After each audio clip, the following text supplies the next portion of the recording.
A igreja foi historicamente um espaço de amor e moderação para muitos fiéis. Porém, muitas denúncias contra ela colocaram em xeque a instituição. Um dos assuntos que mais estragos causou à igreja foi tudo o que estava relacionado à pedofilia, à pederastia, pelo fato de que existia a impressão de que se queria esconder alguma coisa. Quais são as histórias que se escondem por trás dessas acusações? Ele abusava de nós na hora da confissão. E isso me atormentava. A igreja participou de massacres, perseguições e atos sangrentos. As pessoas, pela sua fé, são capazes de matar pessoas e de exterminar populações e culturas por crer que Deus está pedindo. Por que castigar o corpo é uma forma de chegar a Deus? Em função da magnitude da agressão do pecado, vai ser determinado o castigo.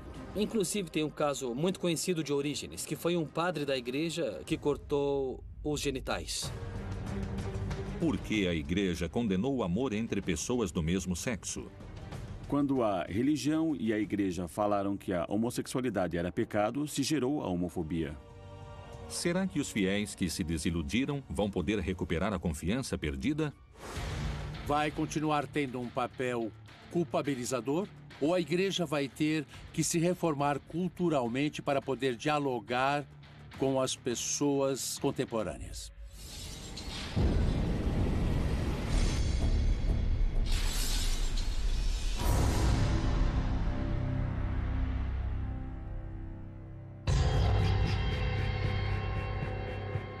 Para os fiéis, o sacerdote é um representante de Deus a quem podem recorrer em momentos difíceis. O sacerdote é o intermediário de Deus e, por isso, pertence ao estamento que tem alguns privilégios. A sociedade o cultua. O sacerdote é uma pessoa que dedica sua vida a Deus e, por esse motivo, é especial. Para o Novo Testamento, como está escrito na carta aos Hebreus, o sacerdote é aquele que prolonga o sacrifício de Jesus.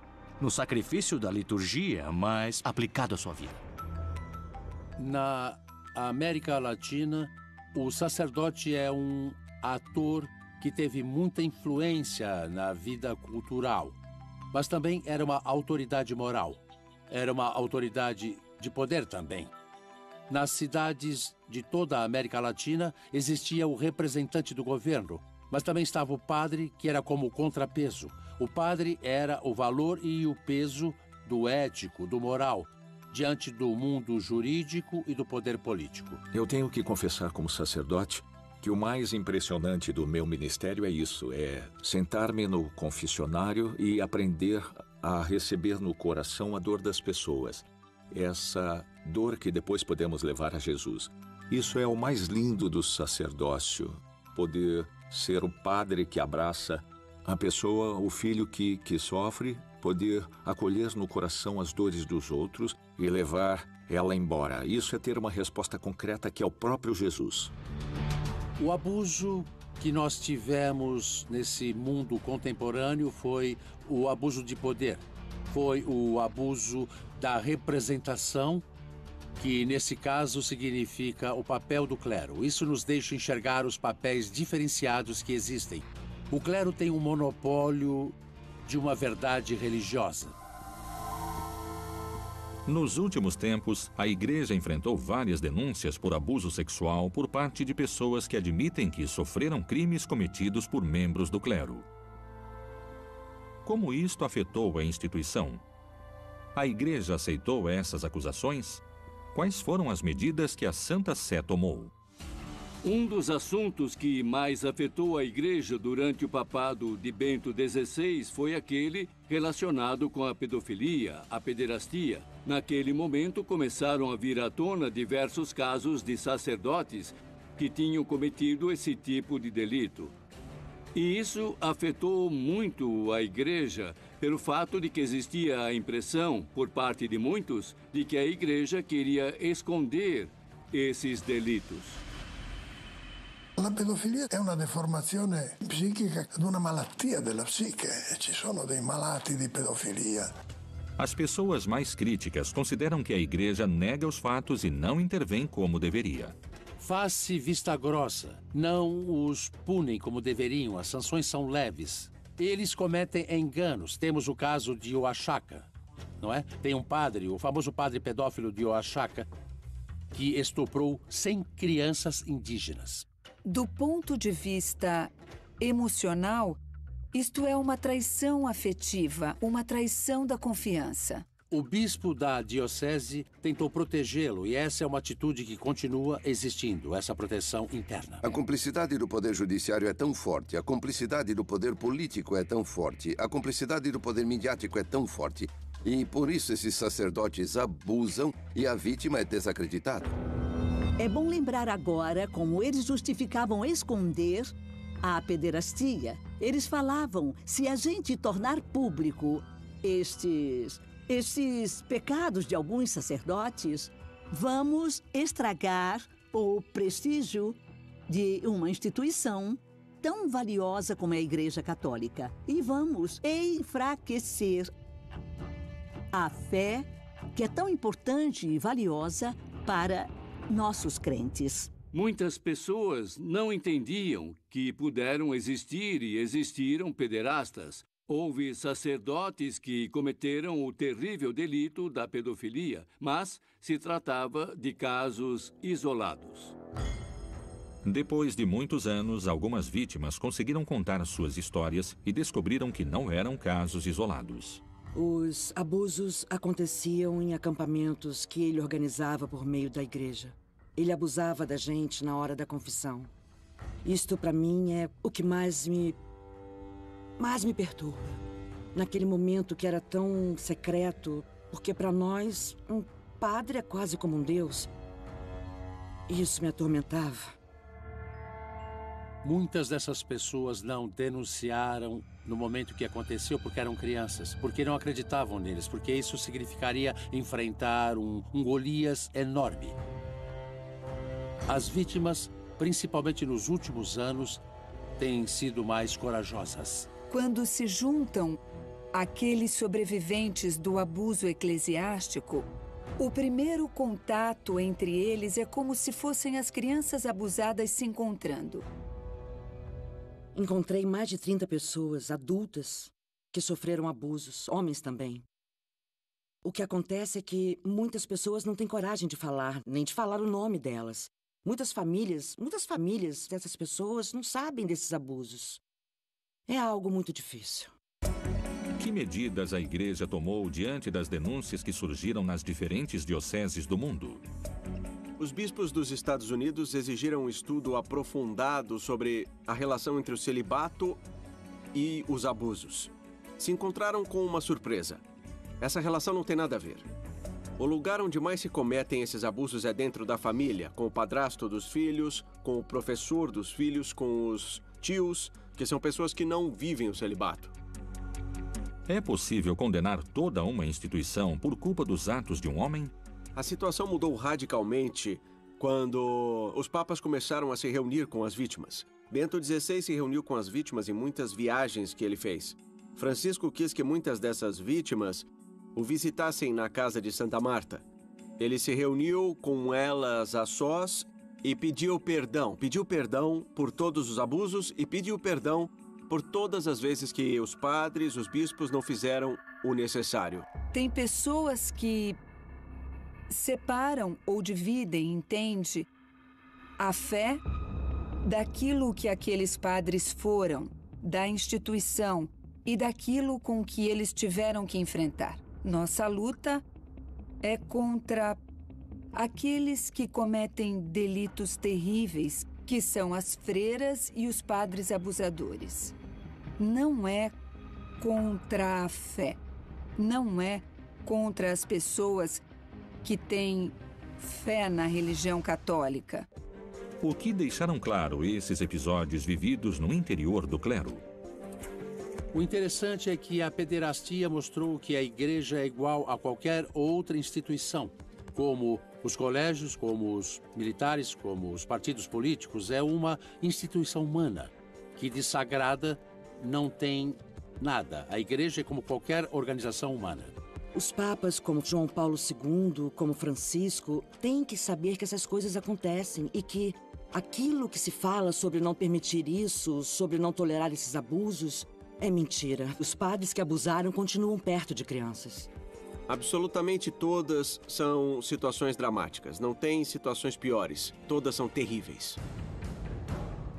Como se viveram essas denúncias no cerne da igreja? O fato desse tipo de acontecimento vir à tona, por um lado, é inevitável nesse mundo das comunicações, onde nada mais pode ser mantido em segredo. Uma hora viriam à tona. E se a igreja quiser recuperar sua credibilidade e sua legitimidade, bom, tem que enxergar os problemas e tem que começar a solucioná-los. Porque se eles ficarem escondidos, vão virar uma panela de pressão. Acho que o assunto da pederastia é um assunto-chave contemporâneo porque colocou a igreja como uma organização de estrutura secular.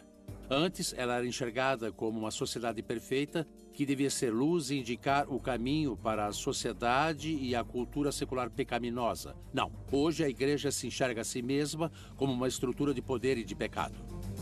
Papa Francesco è stato anche molto concreto nel combattere gli abusi sessuali. È il primo Papa che ha processato un nunzio, un ambasciatore vaticano, perché a Santo Domingo aveva commesso degli abusi sessuali e lo ha degradato. Qual é o posicionamento da igreja diante da agressão física? Por que muitos devotos decidem sofrer e machucar seus corpos para se aproximar de Deus? Até onde os fiéis são capazes de ir em busca de perdão?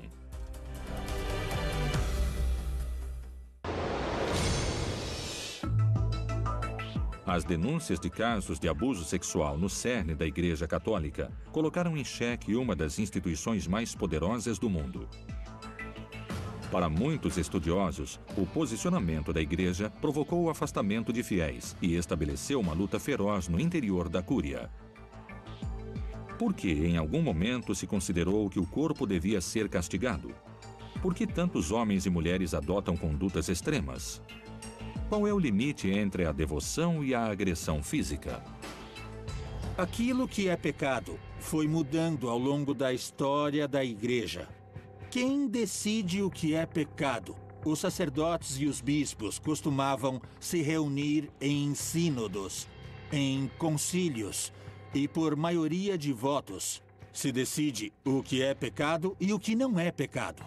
No judaísmo do Segundo Templo, começamos a ver um conceito onde o pecado começa a ser associado com a natureza humana. E nesse caso, por exemplo, existe uma atitude bastante pessimista diante da capacidade do homem de superar sua condição pecaminosa. Por exemplo, antes do século XIX, era pecado que os católicos tivessem dinheiro no banco. O Concílio Vaticano I, de 1868 a 71, eliminou esse pecado. E então, a usura, que era o negócio do banco, já não era mais pecado.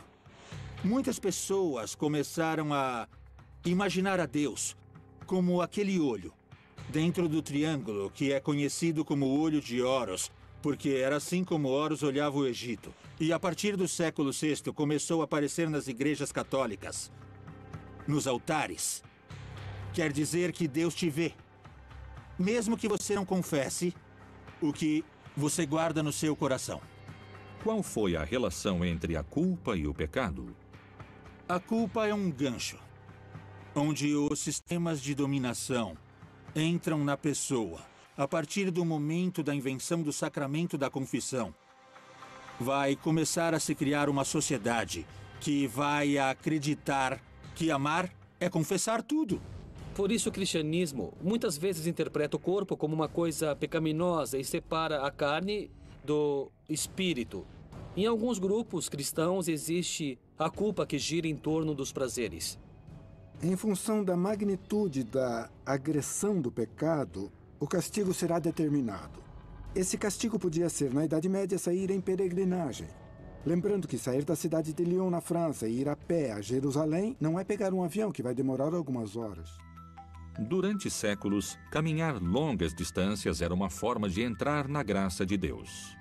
Se essas pessoas se excediam nessa caminhada, nessa peregrinação e não estavam prontas, o primeiro que ia acontecer é que a pessoa ia ficar com bolhas nos pés, depois ia ficar desidratada e muitas delas iam sofrer o que em medicina se conhece como intermação, que se dá pelo calor extremo e se manifesta com um colapso circulatório, com um choque, do qual algumas pessoas podem se recuperar, mas outras não. Então a peregrinação era a recuperação, era a manifestação humana com um profundo sentido de fé que faz com que uma pessoa se aproxime a algo sagrado, quando o pagão é o lugar onde estamos. Machucar o corpo até sangrar, receber golpes que deixam feridas, são algumas das diferentes práticas que muitos católicos associam à vida que Deus escolheu para eles. Alguns grupos de cristãos fizeram isso, e fizeram de um jeito muito radical. Essas pessoas entravam num cubo, num balde, durante 3 semanas sem ir ao banheiro, e essa era a sua forma de mortificar-se. Isso é algo que atualmente seria considerado loucura, mas para eles era a forma de manifestar seu vínculo com Deus e seu afastamento do mundo terreno, cheio de prazeres e caminhos de perdição. Inclusive, existe um caso muito famoso de Orígenes, de um padre da igreja que se emasculou. Ele cortou os genitais, porque ele interpretou literalmente a parte que fala, tirar toda a fonte de prazer. E ele literalmente cortou seus genitais. A autoflagelação é uma das formas de devoção que se desenvolve a partir do século II e do século III, quando começa a existir uma concepção dualista de que o corpo é a tentação da alma, o corpo é o cárcere da alma e o corpo também pode arriscar a salvação da alma. Então a flagelação vai produzir mudanças não só na parte mental, psicológica, mas também corporal. E a parte corporal é a parte das circulações por onde vão se perder substâncias como plasma, como sangue, que quando se perdem a pessoa fica fraca. Por que escolhem se machucar? Por que castigar o corpo é uma forma de chegar a Deus? Qual é o sentido do esforço físico? O assunto da mortificação, esse assunto no cristianismo vai ter um maior desenvolvimento, principalmente nas regiões do Egito e da Síria na época da Antiguidade, onde uma pessoa podia ficar sentada, parada em cima de uma coluna durante toda a sua vida. E essa era a forma de mortificar o corpo em prol da fé cristã. As histórias de autoflagelação são ancestrais. São Simeão foi um ermitão que permaneceu 36 anos parado em cima de uma coluna. Simeão, estilista, ficou parado numa coluna e sua perna começou a gangrenar e se encheu de minhocas. E quando as minhocas caíam, ele as colocava de volta na perna porque ele dizia: se Deus colocou essas minhocas, então que fiquem aqui. Nelle Filippine, per esempio, durante la Settimana Santa, si assistono a moltissime crocifissioni in tante parti delle Filippine di persone che hanno fatto questo voto perché hanno ricevuto, secondo loro, una grazia o altro. Para algumas pessoas, essas práticas parecem exageradas diante de outras que se consideram mais refinadas. Nell'Opus Dei i membri cosiddetti soprannumerari che raggiungono il più alto livello di appartenenza a questa congregazione sono obbligati, costretti a portare almeno per un paio d'ore al giorno uno strumento che si chiama cilicio, che è uno strumento di pezza o di cuoio inchiodato che si conficca nelle carni, per cui ad ogni movimento sono dolori forti. O Opus Dei nasceu na Guerra Civil Espanhola. É o símbolo do franquismo. É uma tentativa de uma sociedade católica a partir do ponto de vista político, secular e militar. É a expressão do franquismo na América Latina. É a intransigência de uma proposta contra a modernidade. Todos os seres humanos têm fraquezas todos os dias. E quando as pessoas usam o silício, nesse momento, elas acabam lembrando que são carne e que são frágeis, que são fracas e que podem cair na tentação. Isso faz com que elas entendam que precisam mudar e que, necessariamente, através desse instrumento, as pessoas podem conseguir uma semelhança com a dor e o sofrimento que Jesus teve. Quando se exige, em nome da fé, tolerância à dor, isso faz parte da dominação. Quer dizer, eu preciso construir a culpa naquela pessoa que eu quero que aguente a dor, para que suporte a chantagem emocional do dominador. Se pedimos tolerância à vítima, viramos cúmplices do dominador. Eu acho que a tolerância humana diante da dor surge para dar sentido a essa dor. Não se sofre à toa e nem sem sentido nenhum. Se sofre por um objetivo. Se esse objetivo não existe, eu acredito que a tolerância à dor vai ser pouca. Inclusive para aquelas pessoas que suportam muita dor nas suas vidas. Teriam a promessa de que com a morte viria o prêmio de que acabaria a dor. Ao longo de sua história, a Igreja participou de massacres, perseguições e acontecimentos sangrentos. A Igreja abusou do seu poder político? Por que os homens e mulheres que não professam a fé cristã deviam ser perseguidos e eliminados?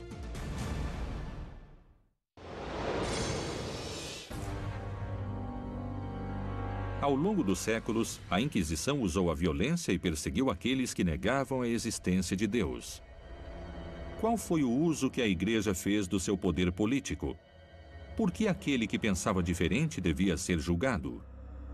As pessoas pela sua fé, são capazes até de matar. E creem que com isso estão agradando a Deus.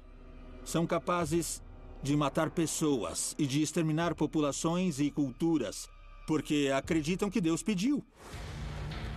A Santa Inquisição começou com a Inquisição Episcopal, que teve a ver com questões regionais e questões locais. Basicamente para combater a heresia cátara, que aconteceu no sul da França, naquela linda região que compreende Toulouse, Carcassonne e Albi. E tem a ver com uma visão muito cristã do Evangelho, onde se dizia que existiam dois mundos. O mundo era dividido por dois poderes, o poder satânico, que é o mundo material, o mundo das coisas materiais e do poder, e o mundo celestial. No ano de 1250, meados do século XIII, a Inquisição vai adquirir um caráter mais oficial e vai incorporar a tortura. O que procurava a Igreja durante a Inquisição? Por que muitos historiadores consideram que ela tentava controlar a sociedade da época? A Inquisição deve ser vista como um mecanismo de controle social mais amplo. Não era só a perseguição aos judeus. Qualquer cristão que blasfemasse, que tivesse uma atitude de sacrilégio contra Deus, também era perseguido pela Inquisição. Bom, mas no caso do judaísmo, foi um fenômeno bastante difundido, porque teve a ver com o controle da população que tinha sido convertida e que nominalmente era cristã. Isso fez com que esses que ficaram conhecidos como marranos ou convertidos vivessem uma situação muito desconfortável. Porque não eram judeus, eles eram cristãos, mas para a Igreja, para a Inquisição, eram considerados membros duvidosos. Sempre era provável que eles voltassem a ser judeus, que voltassem à fé deles. Os fanáticos são capazes de acreditar que seu ponto de vista é o único e que todo o resto está errado. O que é deles é sagrado e o que é dos outros é o profano e que eles têm direito de destruí-lo. O pensamento desses inquisidores era que eles faziam isso para salvar a alma da pessoa. Essa é a parte perigosa de uma fé. Isto é, para salvar a outra pessoa, eu posso matá-la. No século IV, a Inquisição perseguiu aqueles que considerava hereges por ter relações sexuais com pessoas do mesmo sexo. No século IV, já na Inquisição de Teodósio, exigiram a morte dos homens afeminados e de lésbicas. No século XIII, na Santa Inquisição, dominava uma ideia cristã mais homofóbica e lesbofóbica, que, com a Santa Inquisição, começaram a perseguir gays e lésbicas, que hoje conhecemos como a queima das bruxas. Também chegou a queima dos homossexuais e das lésbicas. Durante vários anos na Itália, os homossexuais deviam se esconder para evitar a perseguição dos inquisidores. Os homossexuais na Florença, por exemplo, se organizaram contra a Savonarola. Os homossexuais construíram um bar, hotel, que se chamava em italiano Il Buco, e era um refúgio para homossexuais cada vez que ganhava a Inquisição. Aí eles entravam e lá tinha túneis, e eles ficavam escondidos, esperando que chegassem tempos melhores, menos homofóbicos, para que eles pudessem ser livres. O que a Igreja aprendeu com sua própria história? Qual é o movimento que está acontecendo na Igreja em busca de igualdade de gênero? As teologias de gênero estão provocando uma reflexão muito interessante a partir da religião. Trata-se de um posicionamento por parte das igrejas para abrir espaços para que essas pessoas possam se sentir incluídas. No começo, era um espaço para que nós, mulheres, nos sentíssemos incluídas e que pudéssemos fazer parte das lideranças dentro da igreja. Depois, esse espaço se abriu para toda essa diversidade sexual. Por que a Igreja questiona o amor entre pessoas do mesmo sexo? Será que existem textos bíblicos que mencionam esse vínculo homossexual? Ao longo da história, aconteceram coisas que embaraçam a prática de amor e tolerância da Igreja. Para muitas pessoas, ter relações sexuais com uma pessoa do mesmo sexo era o caminho direto ao inferno. Por que a Igreja condenou o amor entre pessoas do mesmo sexo? Às vezes, as sociedades que foram muito religiosas se sentem culpadas pelo seu comportamento, não é? Eles transgridem, mas a culpa sempre está presente. Por exemplo, veja agora a situação dos homossexuais, que já não se escondem tanto. Mas muitas pessoas se sentem culpadas porque são diferentes, afastando-se das normas. Por isso tem gente que não sai do armário, que está quase fora, está dentro de um armário muito frágil. São aspectos que com o tempo foram se libertando, mas que são reminiscências dessa dimensão pecaminosa, cheia de culpa que temos em nossa sociedade. Para alguns especialistas, o posicionamento que a instituição adotou fez com que a homossexualidade fosse uma prática tabu. Uma prática que devia ser realizada escondida de todo mundo. Há histórias de homossexualidade dentro da própria igreja? A homossexualidade é um assunto tão velho quanto o mundo. A igreja e talvez Francisco têm uma visão mais aberta sobre esse assunto, já que eles falaram que os homossexuais devem ser tratados com toda a dignidade que toda pessoa merece.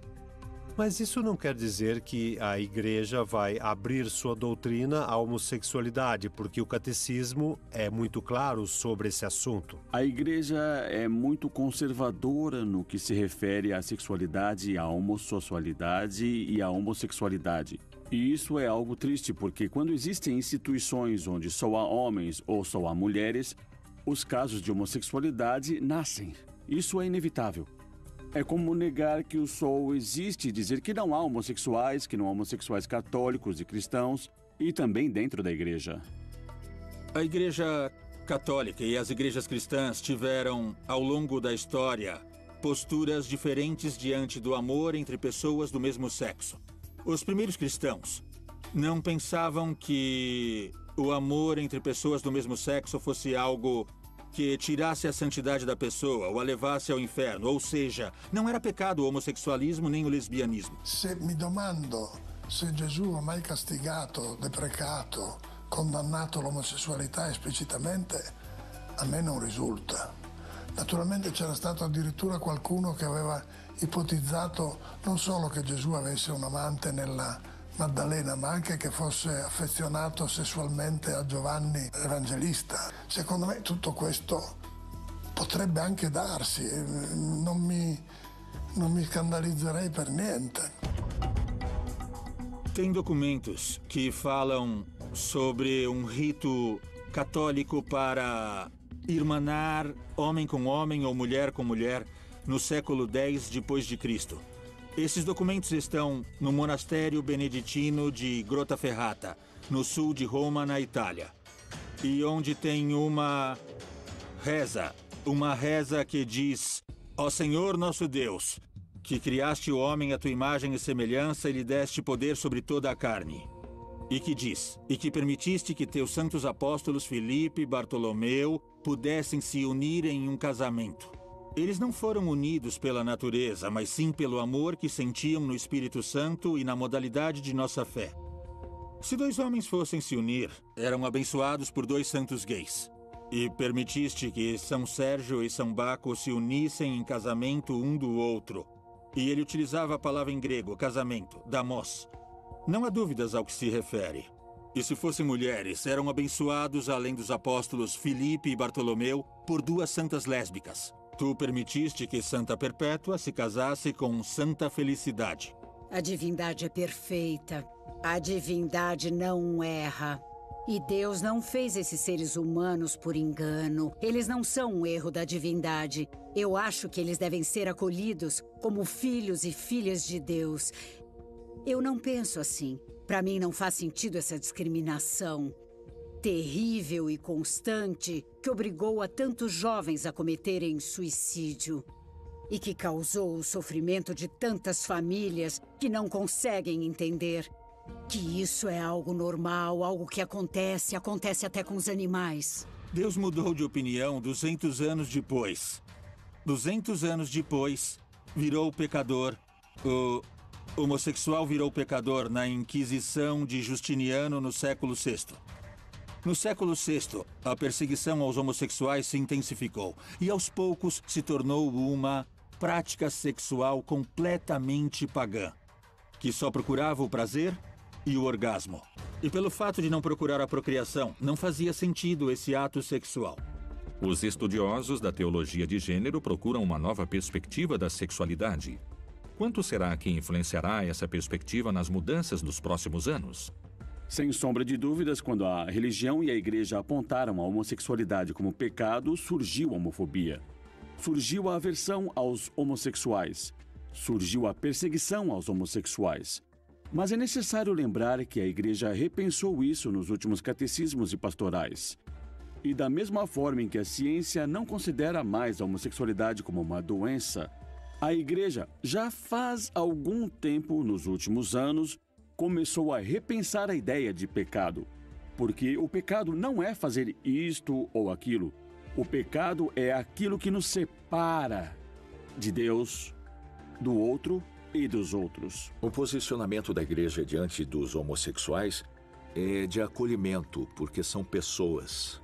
E para entender isto, é importante distinguir a disposição que os homossexuais têm, o desejo que têm dos seus atos e do seu ser. Não são pessoas pecadoras por serem homossexuais. Jesus nos ensinou que todo homem carrega o bem, e todo homem é um mistério. Nenhum homem pode julgar outro homem. O Vaticano é um Estado, e formado por seres humanos. E dentre esses seres humanos, há muita luta pelo poder. Poderes pequenos, médios e grandes, não é verdade? E nessas lutas escolhem-se lados. E tem interesses importantes que não compartilham. Por exemplo, a missão, a perspectiva da igreja e do papel da igreja no mundo que Francisco tem. E o Papa Francisco, para manter a união da igreja, vai ter que fazer concessões, não é? Ele criou muitas esperanças, por exemplo, quando se referiu aos homossexuais e teve aquela frase que ecoou: no mundo todo, quem sou eu para julgar o outro? Porém, na hora de agir concretamente, as mudanças são extremamente difíceis. Será que os gestos de Francisco são o ponto de partida para uma mudança no cerne da igreja? Infelizmente, mesmo que a Igreja Católica sempre tentasse estar atualizada, ainda tem muitos assuntos nos quais ficou com o pensamento muito atrasado, com o pensamento de séculos atrás. E agora que o Papa Francisco chegou e começou a tratar assuntos da atualidade, como a homossexualidade, como a relação com outras religiões. Isso está trazendo novos ares à igreja. Seria muito importante que os grupos religiosos aceitassem religiosos e religiosas, homens e mulheres que sejam gays e lésbicas. Qual é o problema? Eles se amam. O problema é quando cometem delitos, mas esse é outro assunto. E quando cometem delitos, a igreja, em lugar de denunciá-los, até agora, no século XXI, continua-se com uma longa tradição cultural. Prioriza-se a instituição. E não se denuncia porque pode criar um escândalo. Qual será o futuro da igreja? Será que os fiéis que se afastaram vão voltar a ter fé nos representantes de Deus na Terra?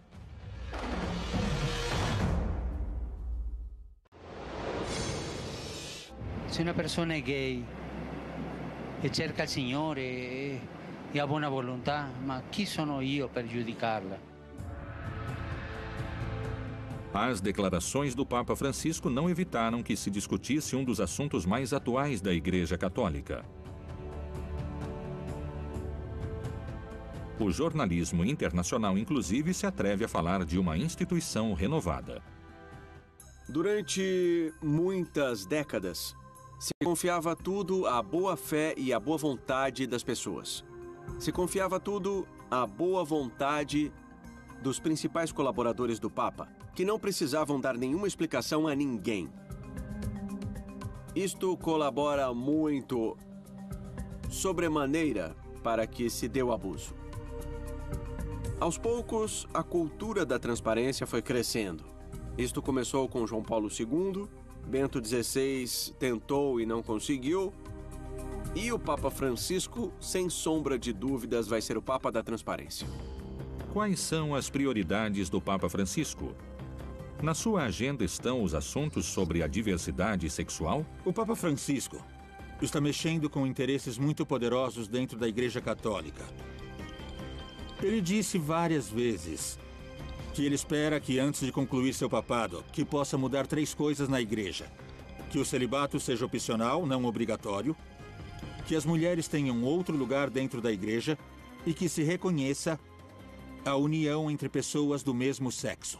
La Chiesa non deve prestarsi a manipolazioni del nome di Dio per motivi politici e condanna ogni fondamentalismo, non solo islamico, ma anche cristiano o di altre religioni, che voglia usare il nome di Dio per la violenza.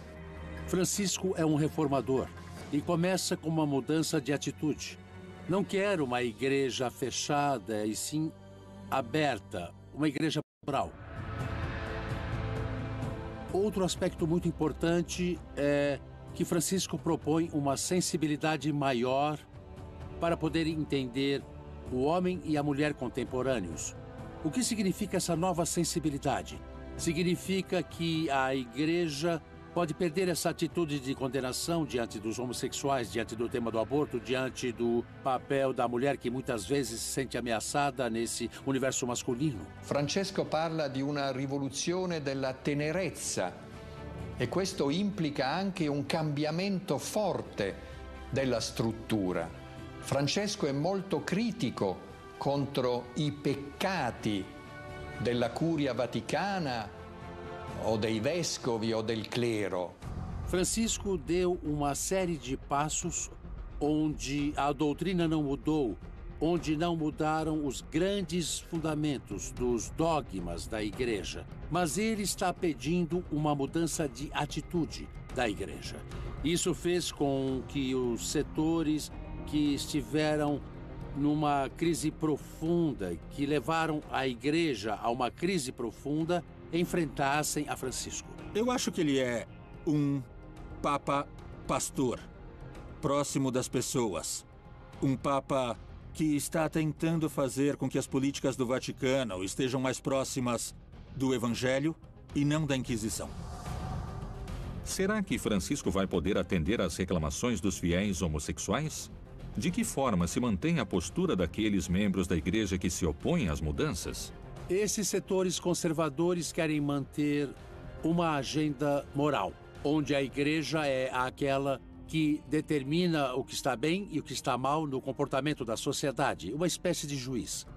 E uma agenda que pode culpar a sociedade ou que pode chantagear a sociedade. E, por outro lado, temos a Francisco e a outros bispos da América Latina que querem que continuemos com agenda moral, mas isso não é prioridade. Tem outros aspectos prioritários. Quais seriam? Uma agenda social. O Papa Francisco, na minha opinião, acho que quer ser um Papa do século XXI. Especificamente, um Papa que aproxima Deus do povo. Eu acho que Francisco nos leva a um debate profundo, que é qual é o papel da Igreja Católica na sociedade contemporânea. Será que vai continuar tendo um papel culpabilizador, de condenação, às novas práticas e novas sensibilidades da sociedade contemporânea?